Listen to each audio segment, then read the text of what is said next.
हुआ ये कि ये जो आप चेहरे पे दाढ़ी देख रहे हैं जी जी, ये इस्लाम कबूल करने के बाद की नहीं है। अच्छा जी देख, मैंने जब रसूलुल्लाह सल्लल्लाहु अलैहि वसल्लम की सीरत पढ़ी थी ना, तो ज़माना ईसाइयत में ही मुझे रसूलुल्लाह सल्लल्लाहु अलैहि वसल्लम से मोहब्बत हो गई। अच्छा, ये ज़माना ईसाइयत में मैंने आप अलैहिस्सलाम की मोहब्बत में दाढ़ी रख ली थी अल्हम्दुलिल्लाह। और मैंने एम्ब्रेज इस्लाम, तो फिर मेरा दिल होता था कि नबी अलैहिस्सलाम कैसे चलते थे, आप कैसे उठते थे, आप कैसे बैठते थे, आप कैसे खाते थे। तो मैं समझता हूँ कि वो जो सारी अट्रैक्शन है जो मुझे मुयस्सर आई, जो मोहब्बत, जो इज्जत अल्लाह ने दी, वो रसूलुल्लाह सल्लल्लाहु अलैहि वसल्लम की सुन्नत और आपकी सीरत की बरकत है। अल्हम्दुलिल्लाह। ये मैं एक बार बीइंग ए मुस्लिम, मैं क्रिश्चियन फैमिली, अपनी फैमिली के साथ रह रहा था, तो मैंने अम्मा से कहा कि अम्मीजान I am going to job, तो मेरे कपड़े जरा प्लीज निकाल देंगी। तो मेरी अम्मी को पता था कि ये कभी ऑफिस जाते हुए शलवार कमीज नहीं पहनता। सही। तो मेरी अम्मा ने वो शलवार कमीज निकाली, तो मैंने कहा अम्मा शलवार कमीज क्यों, पैंट शर्ट क्यों नहीं? अम्मा ने कहा कि बेटा आज जुम्मा है। अल्लाह अल्लाह। She was Christian. उसने कहा कि बेटा आज जुम्मा है, आज आपने नमाज पढ़नी है। तो मेरा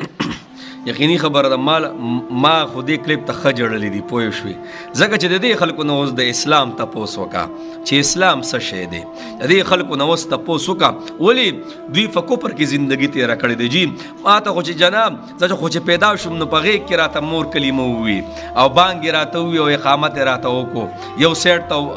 بل سیټ اقامت راته وشو نو جناب زه خو دې نه خبر نه چې اسلام څه شی دی زه خو دې نه خبر نه یم چې د اسلام څه حقیقت دی دې خلکو نه تپوس وکړه او ګوره وې دا ګیره ما وې په عیسایت کې ګوره پرېښې ده ښه الله اکبر کبیره عیسایت کې مې محمد رسول الله مینه محبت خپلې ګریوان ته اچولی دی او بیا دا خبره اصل خبره څه ده ګوره غیر ورته نه دی غیر ورته د ما ورته دا نه و چې زما اسلام دا دی او زما اسلام هغه دی او زما په اسلام کې خدا دی او زما په اسلام کې هغه دی دې غیر ورته څه نمونه پیش کول پکار دی نمونه لکه په خپله ده یوه خبره وکړه که نه چونکې زه وایي د کرسچنو سره زما فیملي ټوله کرسچنه ده عیسایان دي ټول عیسایان دي خو وایي څه وایي ما داسې یو کردار ادا کړی دی مطلب یې دا دی چې د جمعې ورځ د جمعې او زما مور ته ښه پته وه چې دا آفس ته ځي نو دا پینټ شرټ کې ځي دی شلوار کمیس نه اچوي خو ما ورته وویل امي روان یم زما مور څه وکړله ما له شلوار کمیس راواغېستو ولې ما ورته ولې نو څه وایي نن وایي د جمعې ورځ ده ته به د جمعې مونځ له ځي الله اکبر کبیره یو ځای کې څلور ملګري که نه دا غیر نه دي بس دوی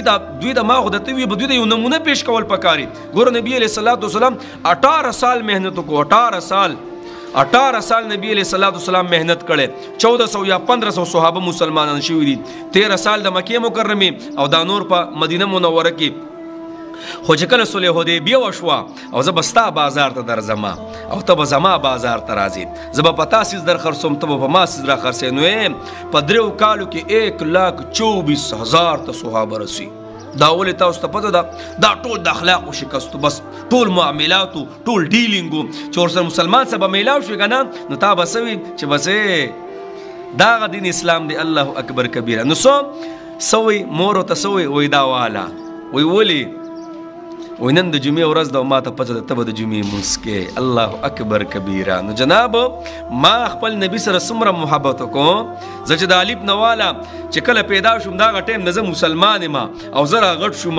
آیا زما دومره محبت د خپل نبي سره شته څومره چې د دې عیسایي نه الحمدلله نن مسلمان دی د دغو سره زما د نبي اخلاق خو ډېر عجیبه اخلاق دي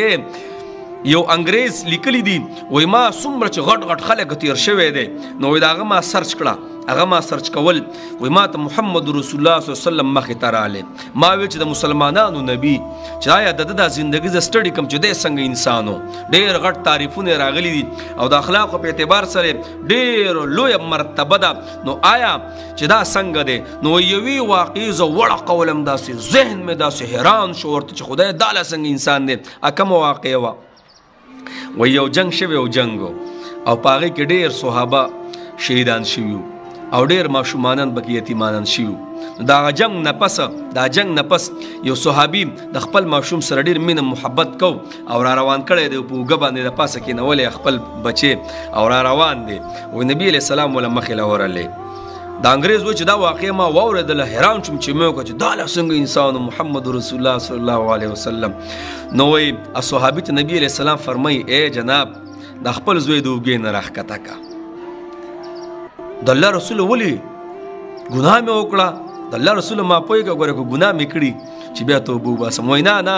ستا د محله کې ډېر یتیمانان دي چې هغه تا ته وګوري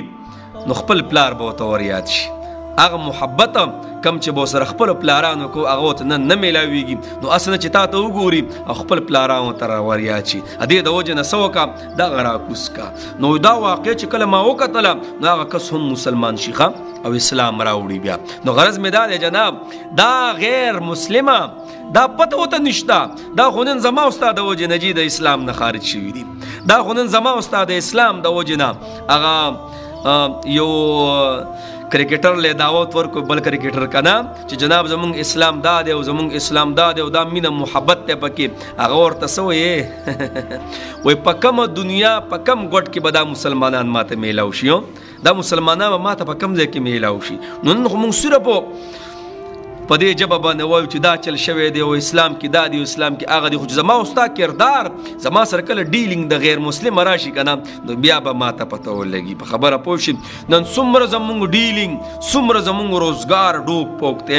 80% ګوره معاملات دي دا 20% مونږ او دسته 80% تجارت ته معاملات دي معاشرت ته. نن زما استاد مړې چا څوک تل پیسې درکې کنه بیا ولا ورکه 2 نمبر 6 پیک مونږ نه خرڅو څومره دوکې سٹارټ دیا وای غیر وشه ماته وای غیر بشي. نن سبا څومره مسلمانان دی بل مسلمان گیر کړي دیا نو دا څه دی. نو غرض مې دا دی دې غیر ته د ما وتا سکو بس لک چې ما وتا وته نمونه پیش کو نو زما اسلام بیا ډېر رونقي دین دی جی ډېر رونق ورپسین خلی خو بس الله دې موږ معاف کړي الله دې زموږ معاملات درست کی. نو دایر الله مخله ویډیو را ډېر خراب باندې ولګېدله او قسم دې جاړي په خپل جاړي زما په خپل د زړه سم نرم کړه چې خدای پاکه دې خلکو سره زما د دین اسلام څومره قدر دی چې اسلام راوړي نو پته وته ولګي ځکه چې دوی خو مخکې په تیارو کې ژوندګي تیره کړې او اوس چې کله اسلام راوړي نو بیا وایي چې الله دا لا څنګه دین اسلام دی ما ته څه پته لګي جی پیدا شوی مو ځانونه او اقامتونه راته شوي دي او د